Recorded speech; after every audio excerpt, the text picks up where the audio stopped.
They warned him, never take what the river tries to keep. But he found her there, waiting. He chose love over fear. But some things are not meant for our world.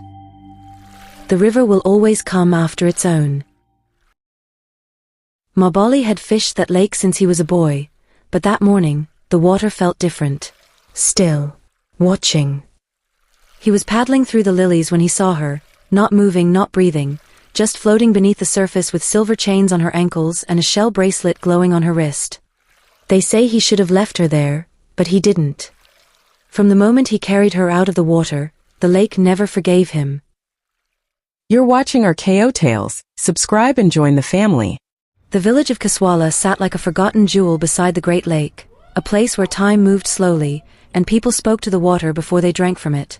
The villagers were fishermen, weavers, and storytellers. They made cloth from tree bark and dyed it with indigo until it shone like ocean sky. They hunted catfish with spears made of bone, and smoked eels with salt and firewood that smelled of pepper and palm. They believed that every child born near the lake was marked by the water, that the lake could give, but also, it could take. Their ancestors had made a pact. Protect us, and we will honor you. Feed us, and we will fear you. And for generations, they did. But on that faithful morning, everything was about to change. Mabali came through the mist like a spirit in a story. His wooden canoe drifted across the water so quietly, even the frogs stopped croaking.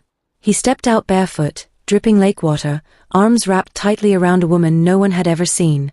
Her skin shimmered like it belonged beneath the surface, not above it. Her black hair clung to her like seaweed. She wore no cloth, no beads, no anklets. Only silver chains on her ankles, and a glowing shell bracelet on her wrist. People froze. Women stopped washing. Fishermen dropped their nets.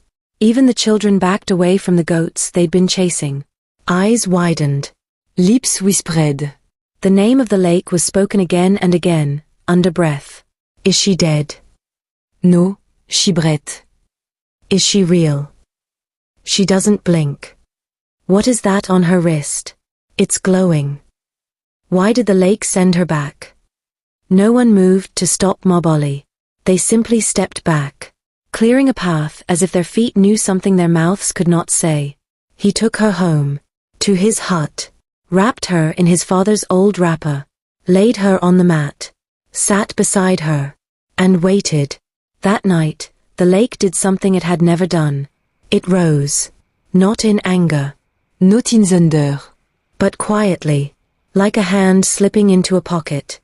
The water crept up the path from the bank, soaking calabashes and footprints. Then it stopped, just outside Mabali's door. It didn't flood. It didn't crash. It waited. And inside, the woman still did not wake. Until midnight, when the fire was almost ash, and Mabali had started to doze off beside her. Her lips parted. Her chest moved. She spoke his name, as if she had known him before she was born. Mabali. One word. Soft. Smooth. But it landed like thunder inside his chest. He hadn't told her his name.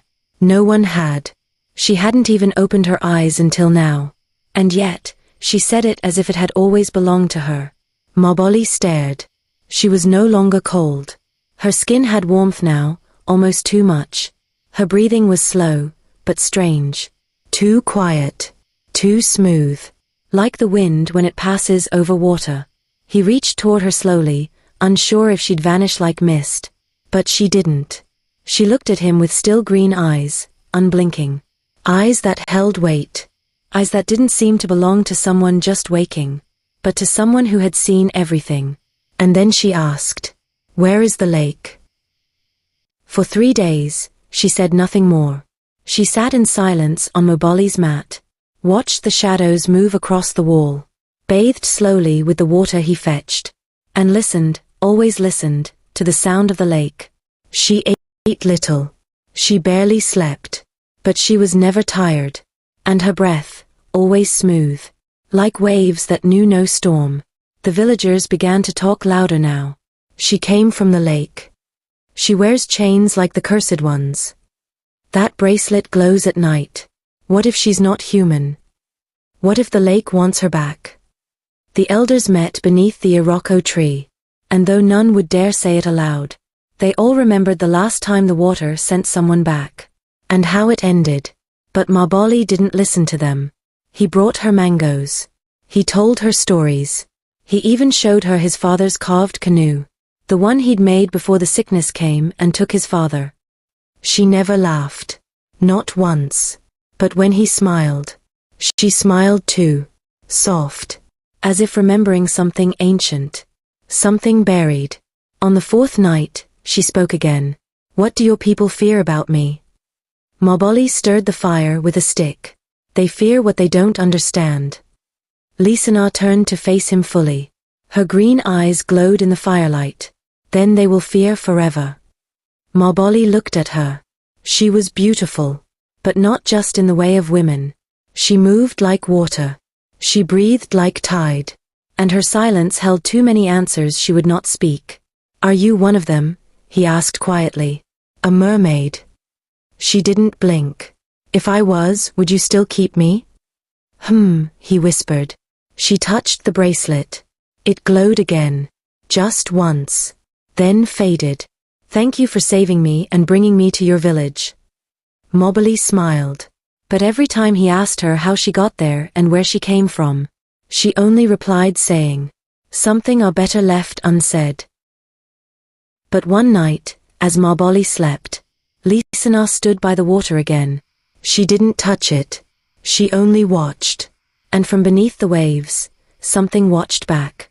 Her eyes darted nervously across the surface, as if she feared something might burst forth at any moment, its grasp closing around her ankles like a cold, unforgiving vice.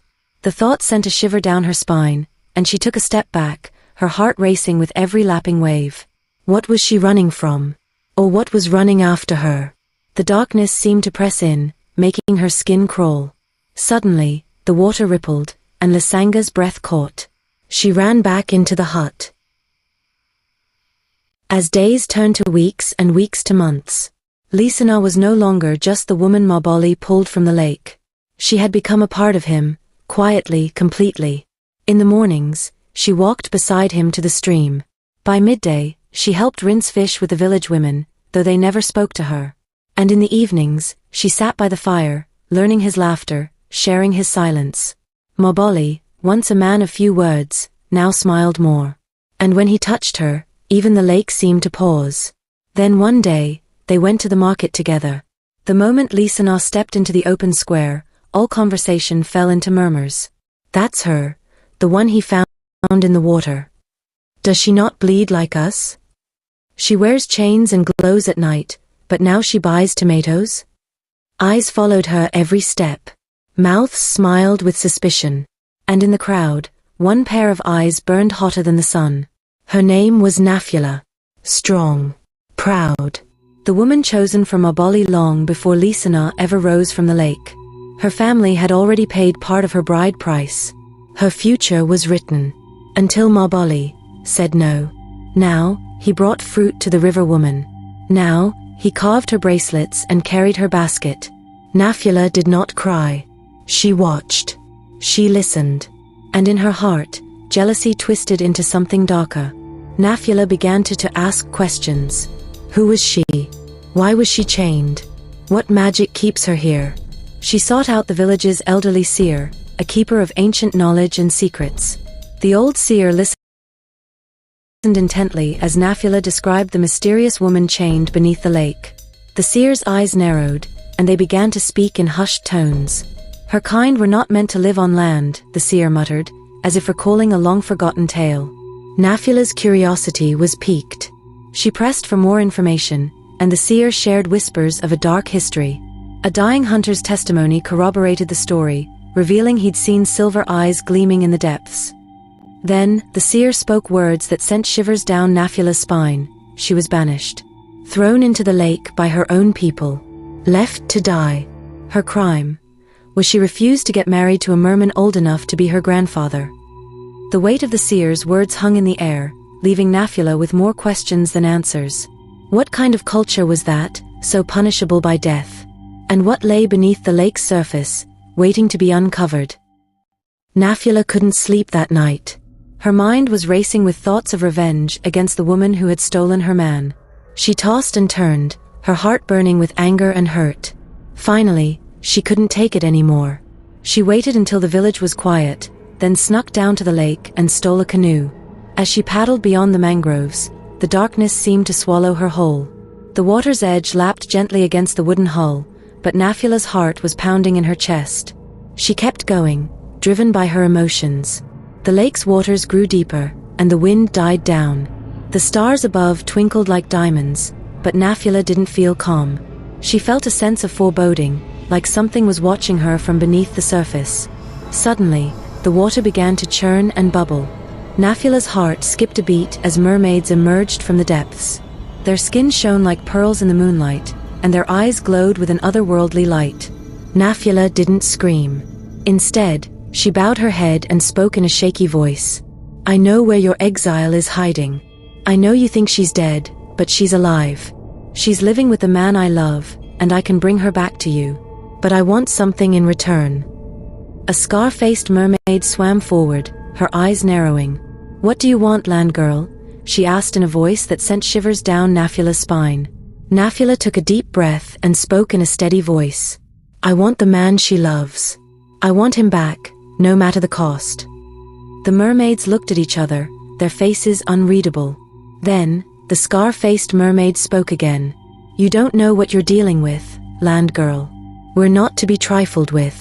But we'll give you what you want, for a price, if you bring her back to us." Nafula swallowed hard, but she didn't back down. "I'm willing to pay it," she said, her voice firm. The mermaids nodded, and one of them dropped a glowing pearl into her canoe. It pulsed with an eerie light, and Nafula felt a shiver run down her spine. "This is our promise. Call us with the pearl once the coast is clear for us to trap her," the scar-faced mermaid said.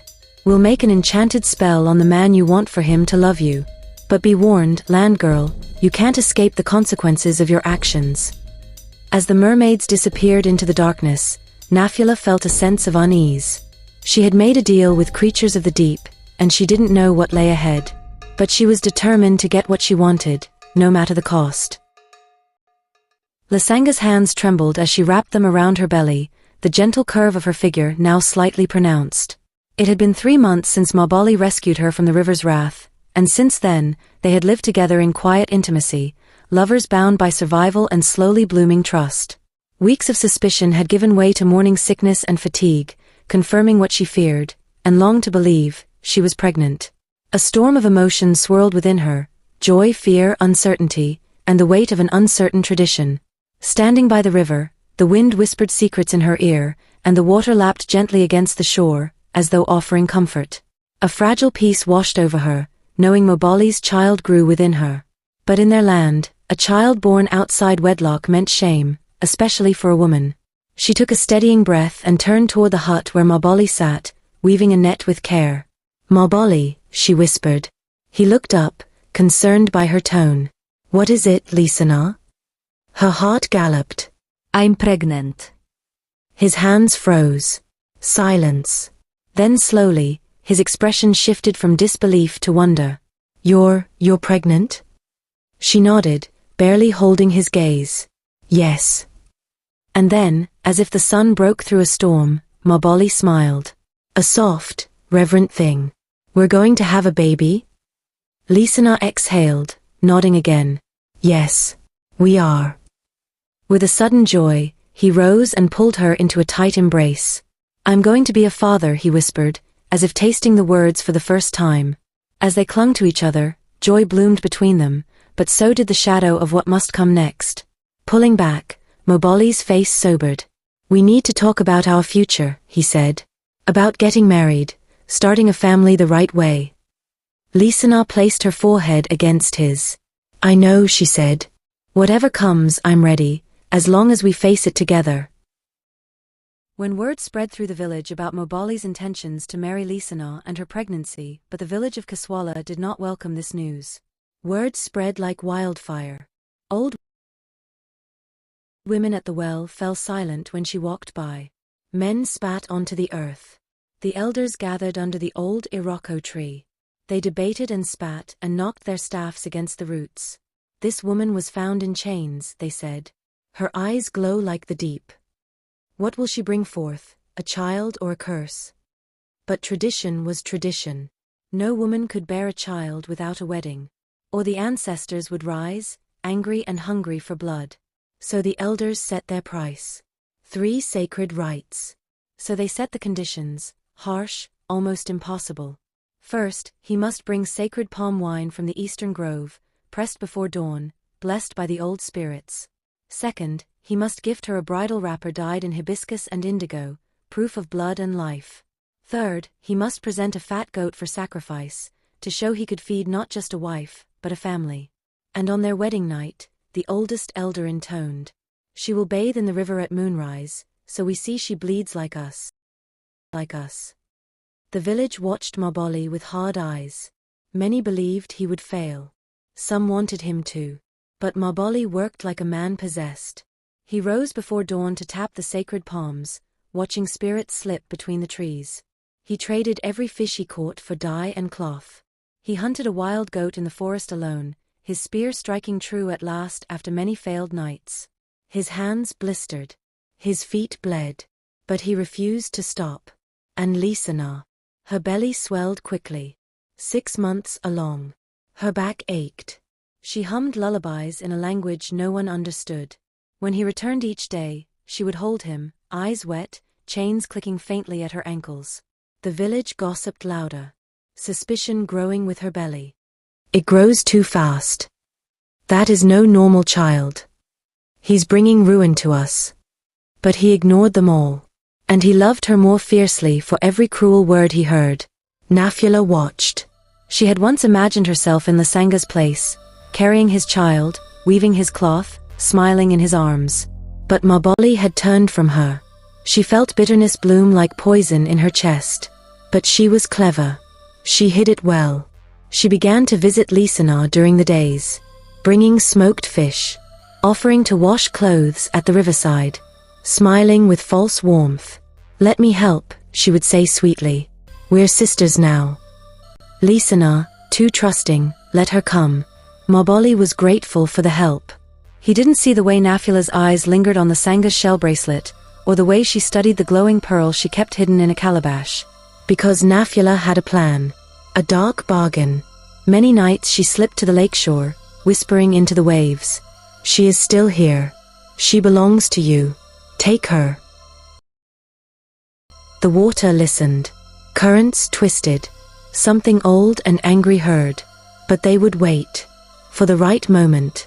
When tradition would give them the opening. The day of the wedding dawned with a heavy, breathless heat. In Casuala, marriage was not just a union of 2 hearts, it was a promise to the ancestors that life would go on in the right way. The whole village was expected to come. Even those who spat on the ground when Lisana passed. Even those who whispered that her child would have fins instead of feet. Early in the morning, women smeared the ground with wet clay to keep dust down. They strung palm fronds across doorways. Children ran in circles with woven fans, laughing despite the hush that hung in the air. Old men pounded talking drums with solemn rhythm. The sound echoed through the mango trees and down to the river. The Iroko elders sat in state beneath their sacred tree, staff in hand, faces painted with red and white clay. They were there to watch, to judge, to record in memory whether this union would bring blessing or doom. Maboli stood straight-backed, taller than he'd ever seemed. He wore beads on his arms, gifts from his late father. A new carved comb adorned his hair. Red earth streaked his chest in the pattern of married men. His face was carved with hope and terror both. Because he knew he was gambling not just his life, but hers. Lisana sat inside the marriage hut as the women prepared her. Nafula was seen playing the good friend. They wrapped her in the hibiscus and indigo cloth, the one Maboli had nearly killed himself paying for. They braided her hair with cowries, polished her silver ankle chains until they shone like mirrors. They whispered prayers she didn't know how to answer. Her belly, 6 months along, shifted under the fabric, the child rolling as if it too was restless. Some women paused when they felt it. But no one said anything aloud. Outside, the crowd waited. The air was thick with judgment and fear. Nafula went out of the hut to get the pearl. She had spent weeks forcing herself to smile, to offer help, to wash Lasanga's clothes. She wanted to be close enough to slip the pearl into the water at the right time. She had waited for this night, because the old merfolk told her. On her wedding night, when she must bathe, she will be ours. As the sun fell, torches were lit. Flammes dansaient in the humid darkness. The elders lifted their staffs and chanted blessings over the palm wine Mabali brought. They cut the goat's throat, blood soaking the dust, to feed the ancestors. Drummers struck the skins harder faster, until the air shivered with rhythm. The crowd sang, but it was a thin, nervous song. They watched Lisana with wide eyes. Some crossed themselves. Some made secret protective signs. There was celebration, eating and dancing still dawn. At last, the oldest elder rose. He pointed with his staff at Lasanga's swollen belly. You have drunk the wine. You have given the cloth. You have fed us with the goat's blood. But there is one last test. His voice dropped, grave. You must bathe in the river tonight. So that the ancestors see you bleed as a woman should. The crowd fell silent. Only the cricket chirped. Only the river sighed in the distance. Moboli's heart broke seeing Lasanga's eyes fill with terror. He took her hand, held it tight. I'll wait for you. Right here. I swear it. She kissed him, her bracelet clinking. Pray for me, she whispered. Pray for our child. Nafula watched. Her fingers gripped the pearl in her palm, slick with sweat. She was allowed to stay close because she was seen as a friend of the bride. As Lisana walked alone toward the river, Nafula followed at a distance. The drums quieted. The elders fell silent. Lisana reached the riverbank. She hesitated. Her belly seemed so heavy it bent her double. She stepped into the water. It wrapped around her ankles, cool as death. The silver chains rattled. She knelt, cupped water to her face, whispered words in that ancient half-forgotten tongue that no one taught her. Nafula chose that moment. She stood just behind the reeds, raised the pearl. It pulsed with a sickly green light. Take her back, she hissed. I give her to you. And she threw it into the black water. The river went utterly still. No ripple. No insect buzz. No wind. The crowd held its breath. Lisana shivered, looked back for Mabali. He was already running toward her, yelling her name. Then the water moved. Currents twisted. Mist rose like the breath of a giant. Beneath at the surface, green lights flickered. Shapes. Arms. Face with green, glassy eyes. Merfolk. They rose in a circle around her, chanting in guttural tones that made the air shudder. Their hair spread like black kelp. Armor of bone and coral clacked in the moonlight. At their center was the scarred mermaid who had marked her long ago. Daughter of the deep, she intoned. You broke our law. Lisana sobbed. Her legs changed to tail. I chose love. I chose him. The scared mermaid said, You chose exile. You chose punishment. Mabali reached the water's edge, shocked at what he had seen. He waded in, arms wide, screaming her name. Leave her. Take me instead. I love her just the way she is. But the circle closed. Chains shot from the water, wrapping Lasanga's ankles. Her shell bracelet cracked in a blinding flash of light. She turned, face wet with tears and river water. Her belly heaved. She pressed his hands to it. Our child will remember, she choked out. Tell them I loved you. He clutched her desperately. Don't go. Don't leave me. Please. But the water surged. The merfolk they casted a love spell on Mabali to fulfill their promise to Nafula. The river swallowed her without mercy. The water closed with a dull slap, leaving only ripples that spread and faded in the torchlight. Silence clamped over the village. No drumbeat. No chant. Even the insects fell quiet. Mabali was frozen in the shallows, arms outstretched to nothing, chest heaving, eyes wide and empty. He staggered back. Water poured from his clothes. His breath came in ragged sobs. The crowd parted around him, fearful, whispering. Some wouldn't meet his eyes. Others made secret signs to ward off evil.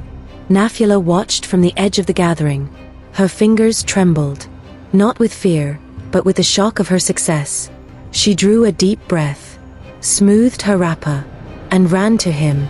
"Moboli," she cried. "Moboli, I'm here."